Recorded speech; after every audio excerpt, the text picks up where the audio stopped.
Friday mini vlog இன்னைக்கு டே ஏர்லியாகவே start ஆகிடுச்சு. மேலே இருக்கிற பெரிய பெரிய பாத்திரத்தெல்லாம் இறக்க வேண்டிய நேரம் வந்துருச்சு. ஊரில் இருந்து மாமியாரும் மாமனாரும் வந்திருக்கிறாங்க. அதுதான் இன்னைக்கு ஸ்பெஷல். அவங்க வர்றதுக்கு முன்னாடியே சமைக்க ஆரம்பிச்சிட்டேன். ஒரு 2-3 மாதத்துக்கு அவங்களோட தான் நம்மளோட விலாக் வரப்போகுது. அடிக்கிற வெயிலுக்கு வேகமாகவே சமைச்சு வச்சிட்டேன். எல்லாமே சொரக்காய் சட்னி கூடவே இட்லி சாம்பார் இது காலையில் செஞ்சுட்டேன். மதியத்துக்கு சாம்பாரை வச்சுட்டு உருளைக்கிழங்கு ஃப்ரை அது கூடவே மாசி சம்பல் செஞ்சுட்டேன். எல்லாமே செஞ்சு எடுத்து வச்சிட்டேன் ஏர்லியாகவே. இன்றைக்கி ஃப்ரைடே வேறையா சொல்லவே வேணாம். நம்மளுக்கு நேரம் கரெக்டாக இருந்துச்சு. கொண்டு வந்த ஜாமான்லாம் அன்பாக்சிங் பண்ணிகிட்டு இருந்தோம்.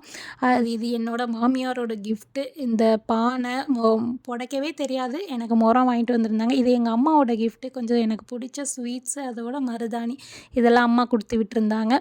எல்லாத்தையும் எடுத்து வச்சுட்டு இன்னும் நிறையா ஜாமான் இன்னும் அன்பாக்ஸ் பண்ணாமல் இருக்குது. எல்லா வேலையும் முடிச்சுட்டு அதையும் பார்க்கணும்.